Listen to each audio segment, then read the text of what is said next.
and welcome. I'm Christina Scalera from The Contract Shop, and today we're talking about how to legally and legitimately start your own business.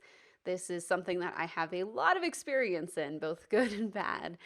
I started my first business when I was in law school, and it was a terrible idea of a business. I wanted to be a horse breeder. I've had horses my whole life, so I knew kind of what I was getting into. But just tons of overhead. Nobody wanted the end product. I had a horse that couldn't get pregnant, which is hard to run a horse breeding business when your horse cannot have a baby. So lots of flaws there.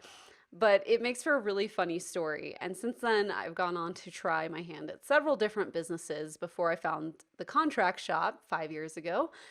So, like I said, I have lots of personal experience in this. And if you are doing this for the first time, you're in really good hands watching this video because not only have I personally done this several times, I have also helped almost 6 or 7 thousand people at this point with their businesses through the contract shop. So that's something I'm really proud of. Think about, like an arena and you look around and it's full of 6,000 people. That's insane. So I'm so happy for each of our customers who has had success in their business and has gotten started. And maybe the next success story can be you. I'm a little bit different than most people because what I'm going to tell you is not what you're going to hear anywhere else. And that's because I actually want to see you be successful. I'm not just going to feed you something that is a popular blog post or a way of doing things, because in my experience, those other ways of doing this are not the most effective. And the real problem with that is if you, as a new and starting out business owner, waste any time and money, it is a really big loss at this stage of your business. So we do want to avoid that at all costs. It might not hurt so much when you have a little practice, a little experience. And that's why what I'm going to tell you here today is not only going to help you to get some of those resources, the time and the money that you need to run a business, it's also going to make sure that you don't take any missteps so that you're wasting any of these resources on things that you don't need. So here's the bomb. Here's how I'm different than most people. To start a business, I, as somebody who teaches you how to do this, who sells a product around it, etc., I'm going to really shoot myself in the foot here and just tell you the real secret. If you want to start a business, you have to just sell something. So that means that you trade your time or something that you've made, a product, for money or some other kind of service or product. So you're making a trade of some sort, a valuable thing, whether it's a product or service, for something else that's valuable, a product or service.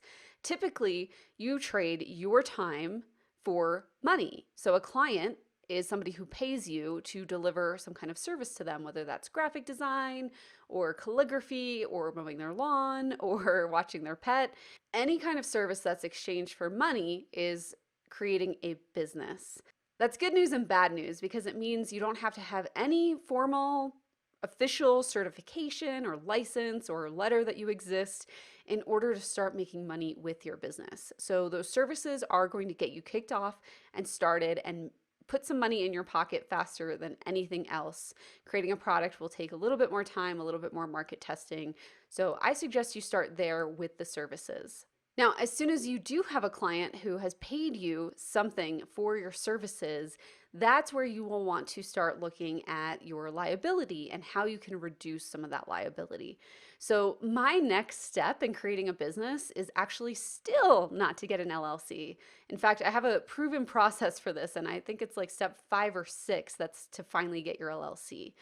There's a reason for that, and mostly because there's a lot more important things that you could be doing to help yourself as a business owner. So my next step is always to make sure you have a contract. That is there to ensure that you have boundaries and expectations laid out for your clients. It also helps to solidify and make that relationship with them official so that they can also feel like they know they can trust you, they can get their service performed as you have promised, and it can really help to build credibility for your business to have that contract because it makes you look like a more legitimate business that maybe you are. That's okay. We won't tell them either. After that, you'll start to want to look into how to pay taxes as a business owner. And an easy way to do this is just to set aside 35% of what you make as a business owner. So all the money that's coming in, go and immediately take 35% of that and put it in a bank account that you can't touch and that you won't be tempted to touch.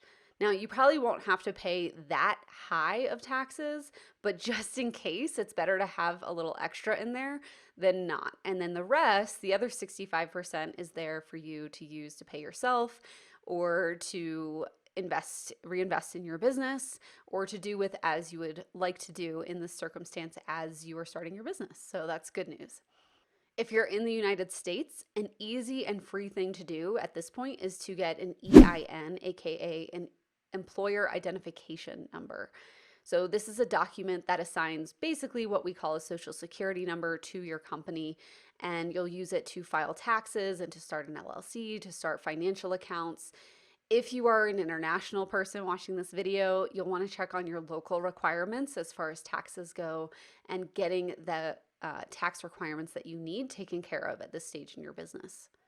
And then finally, once you've worked with a client or two, you've set those good client boundaries through a client contract, you've taken care of whatever tax liabilities may have popped up or might be coming down the pipeline, now it's finally time to register your business. And the easiest way to do this in the United States is to form an LLC.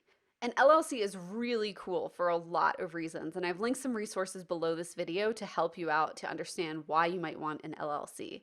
There's lots of other kinds of business entities, they're called, that you could set up, but an LLC is typically the best one for most small business owners for lots of different reasons. Again, linked in the resources below. I actually walk you guys through this step by step by holding your hand through this whole entire process, so that you know that every I is dotted and every T is crossed. And that's in a course that we're having a special on this week. So if you want to get that, it's incredibly discounted, and it's available at thecontractshop.com/flawless, because the course is going to take you from lawless to flawless. And yes, that is the name of the course.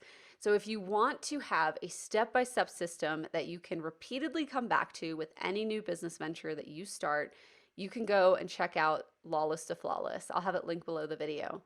If you do have any questions about starting your business, or you have some questions that we might be able to answer in future videos, please let me know below in the comments. And I look forward to talking to you again. Make sure you're subscribed, hit like on this video, all the things that you normally do for YouTube channels, and we will make sure to bring you the best of the best content for free right in your YouTube account. Thanks, guys.